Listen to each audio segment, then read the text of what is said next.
Quality പ്രൊഡക്ട്സുകളുമായി നിങ്ങളുടെ വീടുകൾ ആകർഷകമാക്കുവാൻ Ethan glass and plywoods. Interior രംഗത്ത് ഉറപ്പിന്റെ കഥ പറയും ഡെൻവുഡിന്റെ ഓതറൈസ്ഡ് ഡീലറായ ഏതനിൽ glass, plywoods, lock and hardware ഐറ്റംസുകളുടെ കമനീയ ശേഖരവുമായി വിശ്വസ്തയോടെ ഉറപ്പിന്റെ പര്യായമായി മേപ്പാടം മെളനാട് റോഡിൽ പ്രവർത്തിക്കുന്ന Ethan glass and plywoods.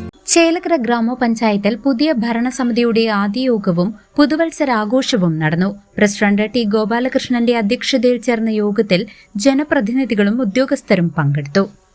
Chelakkara ഗ്രാമപഞ്ചായത്തിൽ പുതിയ ഭരണസമിതിയുടെ ആദ്യ യോഗവും പുതുവത്സരാഘോഷവും പ്രൗഢമായി നടന്നു. പഞ്ചായത്ത് ഹാളിൽ ചേർന്ന യോഗത്തിൽ പ്രസിഡന്റ് ടി ഗോപാലകൃഷ്ണൻ അധ്യക്ഷത വഹിച്ചു. ഭരണസമിതിയുടെ ഭാവി പ്രവർത്തനങ്ങളെക്കുറിച്ചും വികസന പദ്ധതികളെക്കുറിച്ചും യോഗം ചർച്ച ചെയ്തു. Vice president Fousiya Shefeeq, panchayat secretary Jayalakshmi, assistant secretary Hussain എന്നിവർ ചടങ്ങിൽ സംസാരിച്ചു. വിവിധ വാർഡ് മെമ്പർമാരും യോഗത്തിൽ സജീവമായി പങ്കെടുത്തു. യോഗത്തിന് ശേഷം ഭരണസമിതി അംഗങ്ങളും ഉദ്യോഗസ്ഥരും ചേർന്ന് പുതുവത്സരം ആഘോഷിച്ചു. മുതിർന്ന അംഗം കെ നന്ദകുമാർ കേക്ക് മുറിച്ച് മധുരം വിതരണം ചെയ്തതോടെ ആഘോഷങ്ങൾക്ക് തുടക്കമായി. നിർവഹണ ഉദ്യോഗസ്ഥരും സ്റ്റാഫ് അംഗങ്ങളും ചടങ്ങിൽ പങ്കെടുത്തു. വരും വർഷത്തിൽ കൂടുതൽ ജനകീയ പദ്ധതികളുമായി മുന്നോട്ടു പോകാൻ ഭരണസമിതി ഐക്യകണ്ഠേന തീരുമാനിച്ചു. CCV news, Chelakkara.